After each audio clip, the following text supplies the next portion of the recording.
After about a year of working on their channel, Danelle from the Weed'em and Reap channel reached 20,000 YouTube subscribers and around 200,000 views a month. Not bad, right? But then they unlocked a few things that led to explosive growth on their channel. Within 4 months, they are at 60,000 subscribers and 3.5 million monthly views. Today, their YouTube channel gets around 1,000 new subscribers every single day. And Danelle is here to share with you guys some of the key tips that remove the roadblocks from their channel and led to growth so that you can do the same.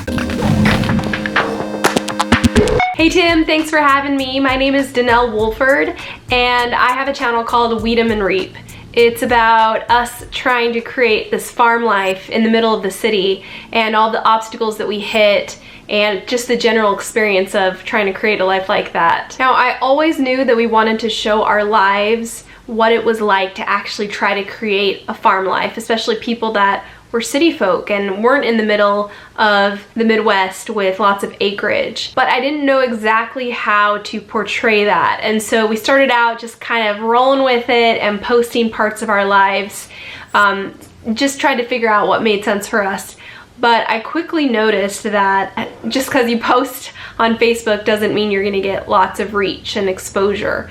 And so when I did a consult with Tim, he kind of opened my eyes to the idea of storytelling and how important that is on a channel. So we did a bunch of research into how to tell a great story and how to get people hooked and how to keep people interested.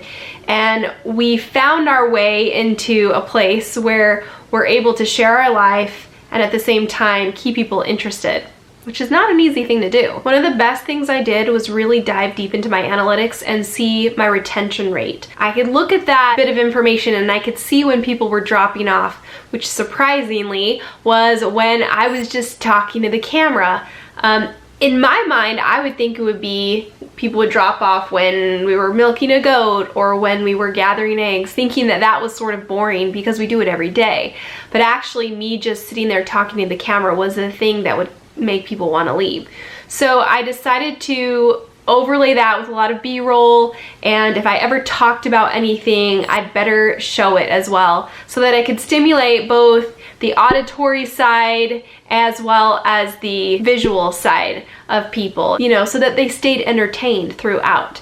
And I think Tim gave me the advice that once I had 50% of people still there by the end of the video, that YouTube would start recommending us more. And that's exactly what happened, almost like clockwork. I think once we started to get a few videos consistently in that range, we started to see a big spike in subscribers. So whereas we were at, you know, getting maybe 50 subscribers a day or 100 subscribers a day if we were lucky, is slowly climbed to 300, then to 600, then to 1,000, and I think at the peak of that burst we were getting 2,000 people a day, which was insane to us. And so we just have kind of kept rolling with it, trying to show our lives and making sure to be aware of what our subscribers are most interested in seeing.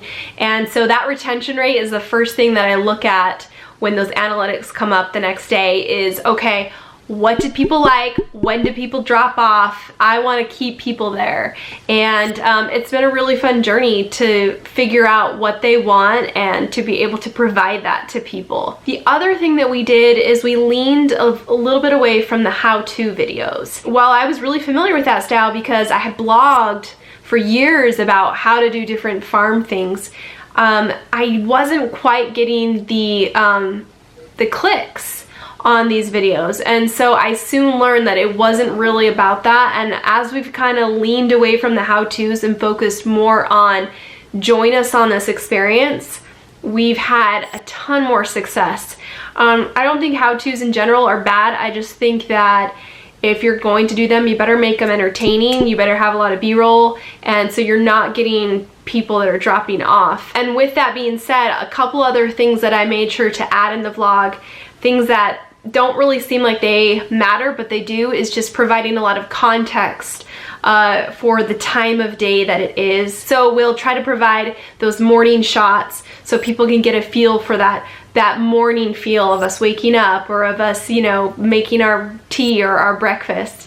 And then we'll try to let people feel like They know exactly where we are on our property and exactly the situation that is there, so that they always feel like they get it. They know exactly where we're at and what we're ready to do. We also really tried to utilize playlists, and we also tried to make sure that we were keeping people on YouTube, whether we were linking to a video of our own or another video of somebody else's, that we were going to show YouTube, like, we're going to get people here and we're going to make them stay.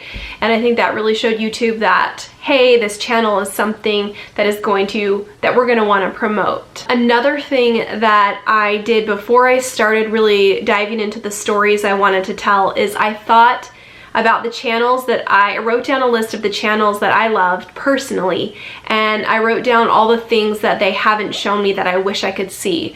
And it was surprising. It's really fascinating, but you know, I wanted to see them waking up. I wanted to see what they made for breakfast. I wanted to see parts of their life as if I was a fly on the wall in their home. And I think that kind of authenticity and vulnerability is really important, especially if you're vlogging. You know, you want people to feel like you are a real person and they're really experiencing your life, not just the showy, dramatic parts of it, but like the real life of it. One of the things that I really like to do is focus on our current subscriber base and see any kind of feedback or little bits of information that can tell me the next direction I need to go in. So usually I look, and whatever questions that people are posting in that video, I make it a point, if there's duplicate questions, to be able to include that in the next video, so that people can feel like they're a part of that. I'm giving them exactly what they crave. So for example, we had a goat that delivered a baby, and everybody kept asking, are you going to keep this baby goat? Are you going to keep it? And normally we don't keep baby goats, but in this case we decided we were going to keep it.